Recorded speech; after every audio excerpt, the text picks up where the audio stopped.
Welcome to turn 21, which starts off with a message from Uruk. We hereby declare war upon your unholy nation. So that's the fourth to do it, and unfortunately they actually do have a war. We summon a bunch of fiery imps again.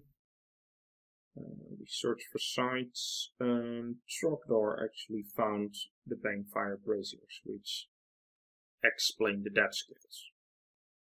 We captured 9 blood slaves, not so great. And then Uruk attacks us in Farron Mountains. So look at that one. So yeah, a big army of half-giants against a bunch of human rats.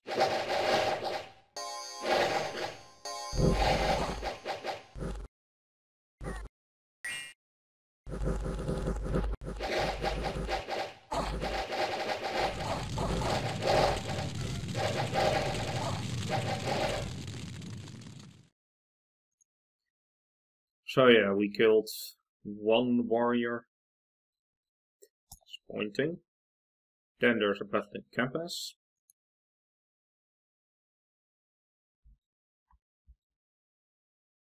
Which is a smaller force against more human rats, unfortunately.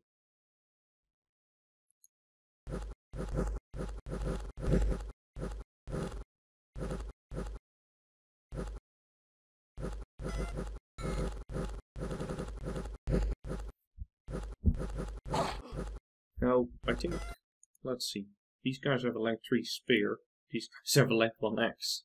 So the human rats are actually capable of repelling these half-giants. And their morale of 11 isn't great, so it actually happens. So the human rats walk around for a little while and then they lose anyway. Here we at least killed 6 of them. Then there's a battle in the Fortress of Timeless Waste.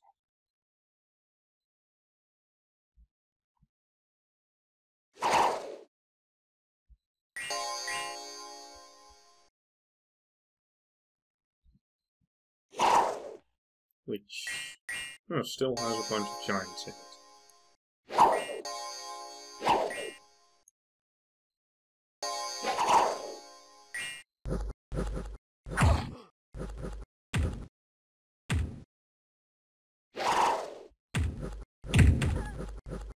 And we're fighting in the snow, which isn't great. They actually going to deploy a mage to this battle, Tamal Helda. However, we outnumber them, and we have better densities.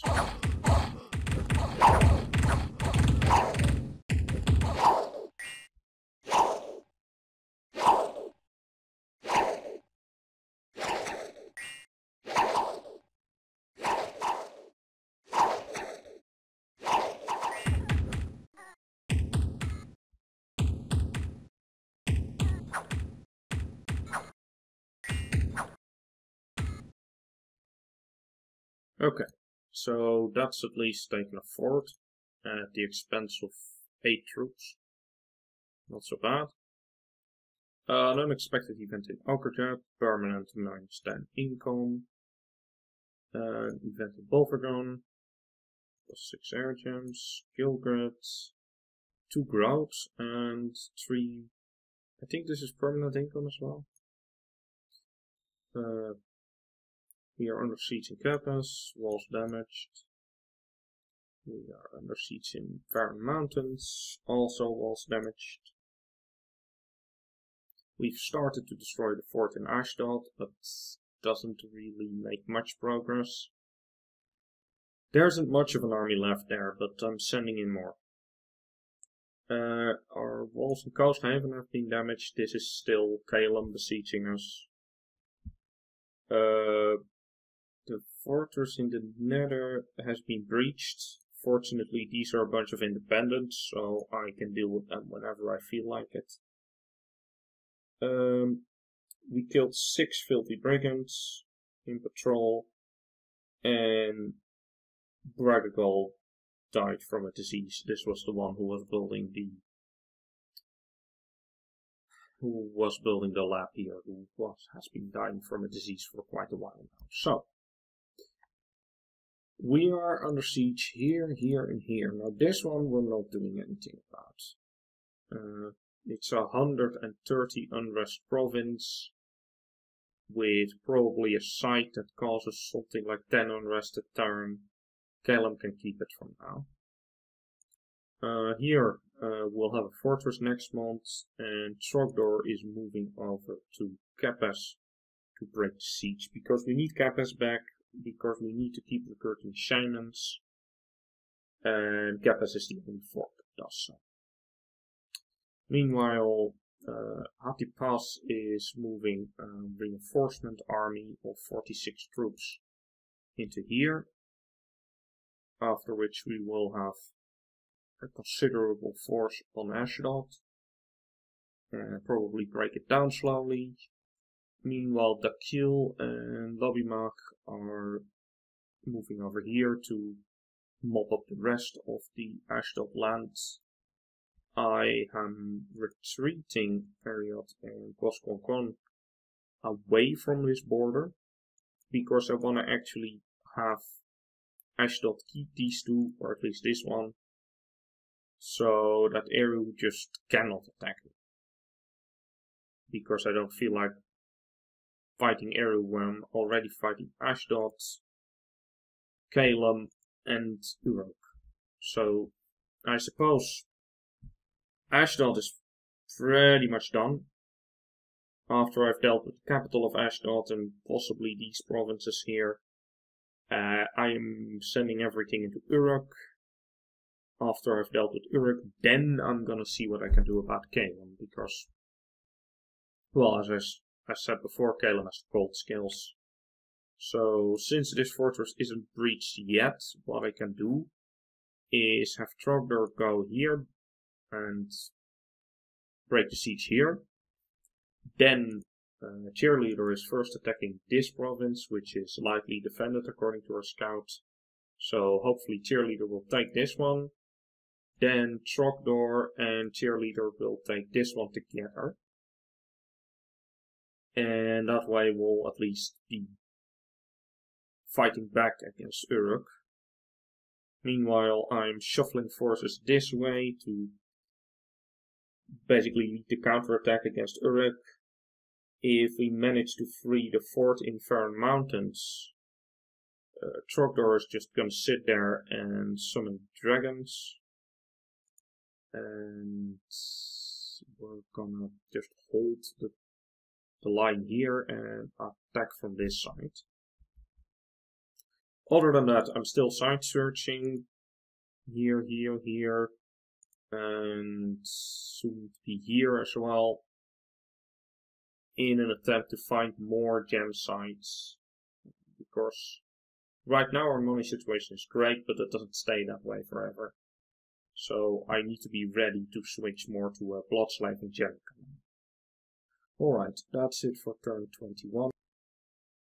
Welcome to turn 22. The research in conjuration is finally complete. Yeah, I know, I'm not doing research very fast. So, from this point, Trogdor can summon drakes. We got a bunch of fiery imps, and we found a magic site and an enchanted pyre. Strong mats has searched but found nothing. This bat has also found nothing. We captured 13 blood slaves. A crippled unit died, and then there was a battle in Capac, where we are attacking Europe. Let's have a look at that.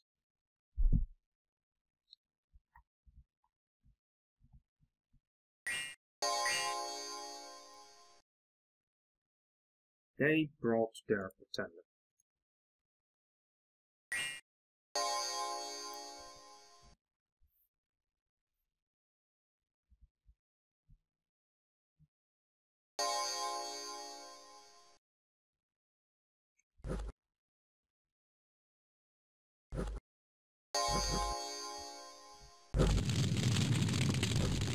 who promptly gets set on fire by Trogdor. Because of course he does. Hilarious.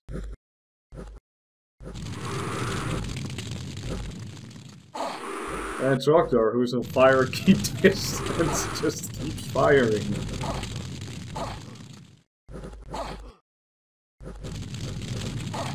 And keeps firing, sets the rest of them on fire.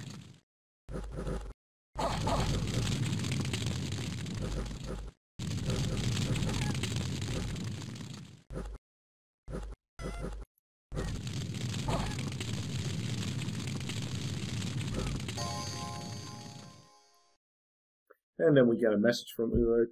You killed our god! Yeah, I don't know what's happening. Well, too bad. Then there's a battle in Windsor Forest. This is another fight with Ashdod.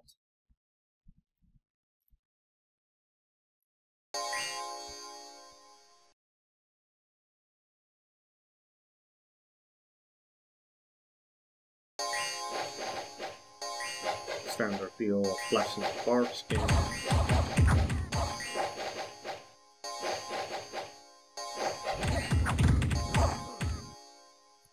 And we completely eliminate this province defense. Okay, then there's a battle in here. This is Cheerleader doing a counter-attack basically, because we can't really defeat the stuff that's attacking the fort. This province defense, however, is a lot less impressive.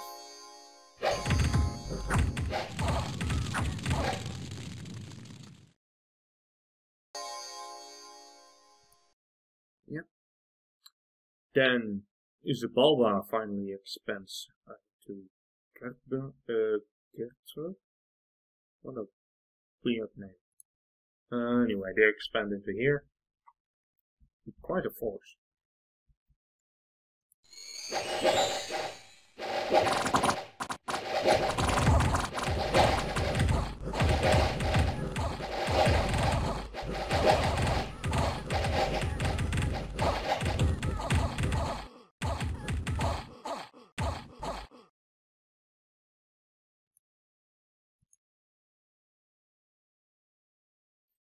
Then we have an unexpected event in Typhilia, although, oh yeah, this is a weird one. A faction within the Abyssian society is trying to take military control of the province.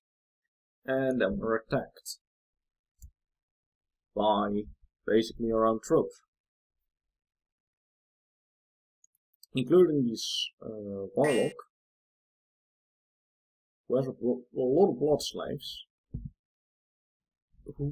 which he doesn't use for some reason. He just casts mind control. However, yeah, it works the other way as well. My province defense can't really stand up against these guys. So, unfortunately, I lose that province to a random event. The palisades in Ferret Forest are complete, so the throne is reasonably secure. The fortification in Faring Mountains has been breached. This is the besieging Uruk army that I can't really deal with right now. We have started to destroy the fort at Ashdod. Moderately damaged. This will probably take a while longer. The fortification in Coast Haven has been breached. This is Calum besieging us.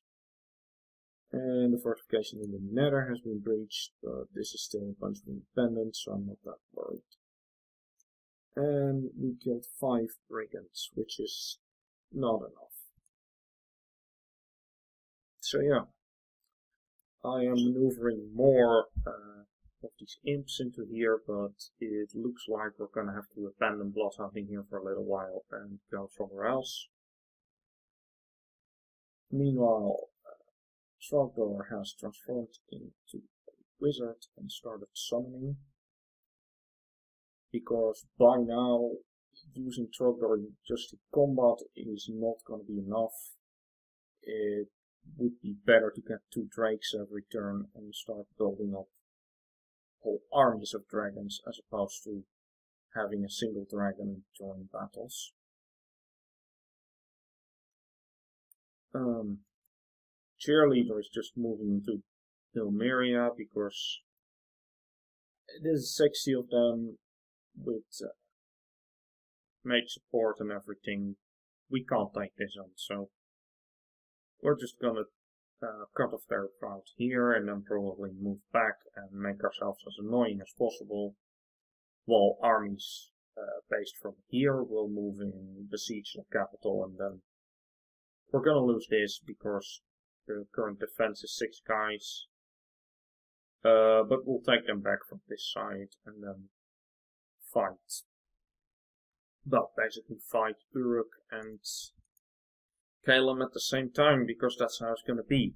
Cameron, the assassin, is gonna sneak into here and hopefully kill off Caleb commander.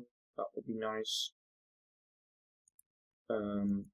I am moving Hannibal into here to build a lava temple onto this throne, which will at least allow us to create more announcement salamanders in yet another fort. And then everyone else is just moving on to Capac. I'm gonna create a lot of raiding parties from Capac and send them into Europe. And take all the Abyssians with shields, which I stopped building, by the way. These are gonna go through here and fight the Kalians under the command of one of the salamanders, which should do reasonably well against Caleb. Over here, Scenario is still waiting around. He will probably be waiting around for a while, but Xolotl and Norak are both moving to this position in an attempt to take part. And he's gonna try to take this place back from that bloody warlock. Alright, so we are fighting on practically all fronts except this little piece down here where we connect with Akarta and Sepalba. Hopefully these two don't attack me as well, because then it's gonna be really tricky.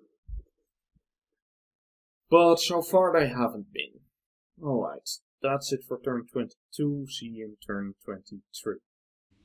Welcome to turn 23.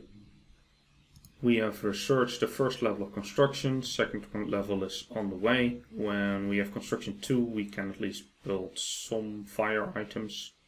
Mainly fire in a jar, which gives you a free fire gem every battle, which will make things like fire elementals and flaming arrows. Once we have the research for that, it will be easier. Okay, we did a lot of summoning. We searched for magic sites. We found a sun ridge, which I think is just more fire gems. We got 29 blood slaves, however the slave hunt is facing opposition and hunting has become very difficult. So we're gonna move the blood slave hunting party. There was a battle in Grey Forest, so let's have a look at that. Okay, so this is just a shaman with a little raiding force. Casting protection a bunch of times.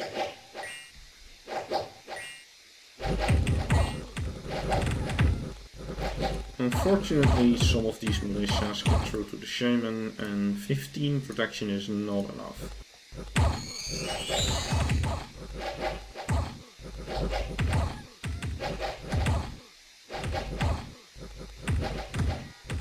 However,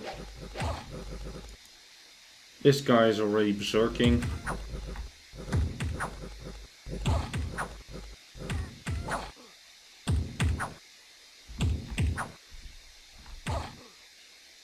So, because of this really angry lava warrior, we end up taking the province after all. Which is always nice. Then there's a battle in Typhalia. This is against that annoying warlock who decided to take our province. Now, this may not look like it's going to turn out in our favor, but remember, we have lava warriors. They only have normal Abyssian infantry.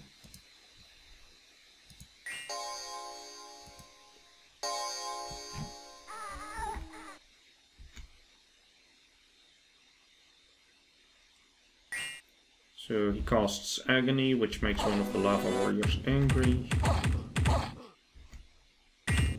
He casts Mind Burn, which kills one of them, unfortunately. The next Mind Burn just makes a lava warrior angry.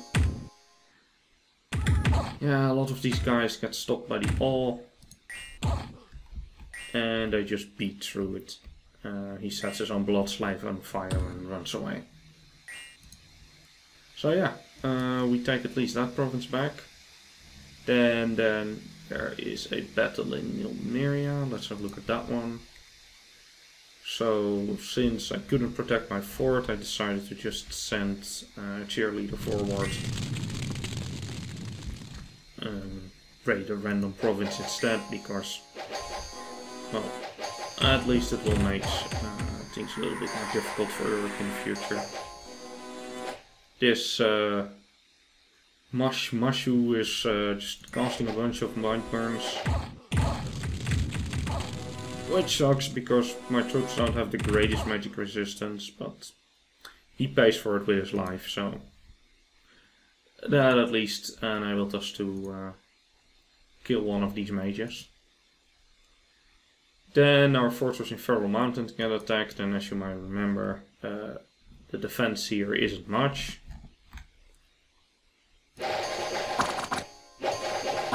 So yeah, this Uruk army that I decided not to fight against bombards us with arrows. And these guys are equipped with longbows and strength 15, so...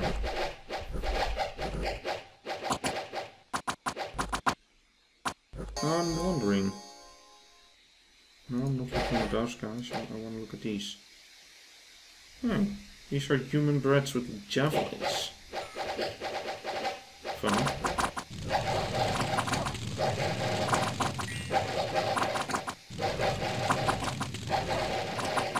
But yeah, not all that useful, unfortunately.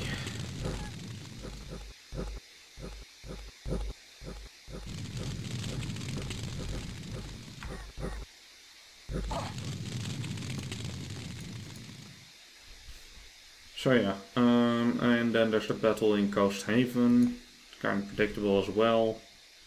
These are almost 200 birds. With mammoths and these bloody griffins, because why not? Yeah, and they have been some nice things.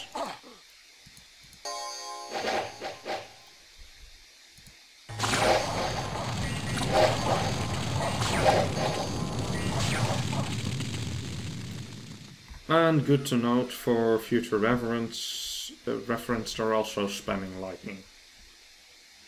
Okay, an unexpected event in Borale. Some unnecessary laws abolished. Turmoil, which we already had, and a bunch of unrest. Okay. Worldwide event. Deathmatch is gonna happen. I decided not to send anybody because I don't really have any commanders that are good in one-to-one melee combat. I could send Strongbad, but I don't really feel like losing Strongbad. We've decided to destroy the Fort in Astrad again. It will take time. The fortification in the Nether has been breached again. This is those bloody independents, barbarians. Patrolling troops in Tiradir killed 8 brigands. Yeah, it's not enough. And Eclidius the scout died from a disease. And we got a really good warlock. So this scout was sitting over here. Unfortunately, he's dead now. And we got this guy, who is Fire Tree, Blood Tree, Holy Tree. And a Crossbreeder 8. And if I'm not mistaken, these are crossbreeders 6. So once we have the blood slaves available for crossbreeding, Balkozo is gonna do the crossbreeding. Although I might rename him to something more thematic. So where are we at? It is late winter, so we can be recruiting a warlock again, because he will appear in spring, and then at least he has a whole year to live before he gets the disease. Speaking of diseases, none of our imported warlocks got any. These guys got wounds because of winter, which also sucks. But most of our expensive units are completely fine, which is great. We are setting up another blood hunting squad in Clon. And the initial blood hunting squad is gonna move over to Vepitre. Whatever. Vepitre. Sounds French. Okay. So soon enough we're gonna have double the blood hunting capacity.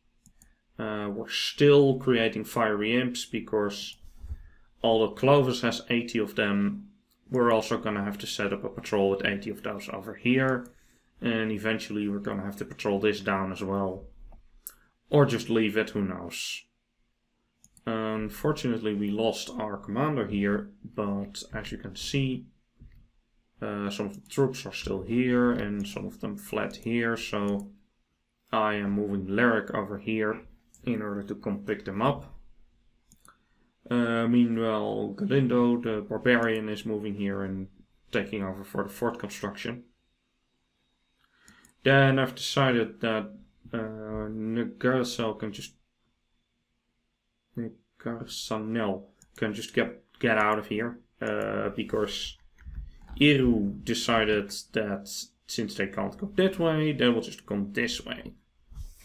With Uruk coming from the north and Eru coming from the south, I consider this island to be lost, unfortunately. I can't defend this. So I am just gonna choke point them here, where it's gonna be easier to get reinforcements.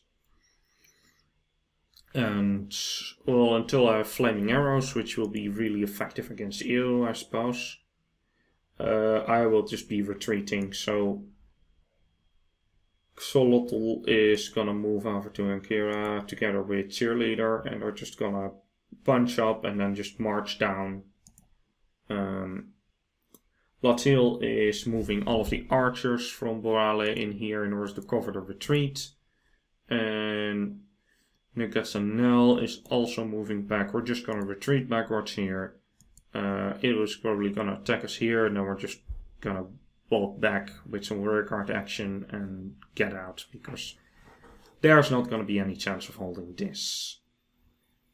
When Ashdod falls, I might send this army in from this side and take the island back, depending on how the war over here goes. So, if this war goes well, then our fronts might be here and here somewhere. But right now, fighting a war with this many fronts isn't good. So I'm gonna have to retreat a little bit to narrow the front. I have been spending quite a lot of money. The treasury at one point was over 4,000, now we're already below 3,000. That's gonna keep going, so this is also why I'm setting up a second blood hunting squad. At some point I'm gonna run out of money. I'm not gonna be able to be recruiting as many troops as before, so being able to summon troops instead is gonna be really vital. Also started to recruit some human bread over here, and quickly some human bread over here as well, which Nuvato is going to pick up. With all those human breads, they are going to be basically bodyguards for the dragons that Trogdor is summoning. Then over here I am recruiting 2 warlords. Because they have 80 leadership, so they can put all the ambitions in formation. Then the human brats with the dragons will stand behind. together with some of these shamans. And that's going to be the formation for the army, so the dragons are going to spit fire over the front line. But that will become quite evident once I have formed one of such armies and invaded Uruk with it. In the meantime, it looks like Uruk and Calum have been fighting each other, which is of course great. I am going to try to pick off one of the commanders of Calum over here, and that's going to be it. So it looks like from here to here I'm going to have a pretty secure little empire. At some point Ashdod's going to crack, so everything from Borale to Grey Forest is going to be mine. I'm going to have a northern front here, and I'm going to slowly lose the island.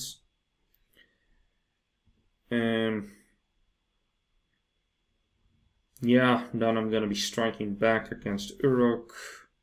Probably still not going to be able to fight Calum, but I might be able to fight Iruk before I do. Anyway, that's going to be a topic for the next video. See you then.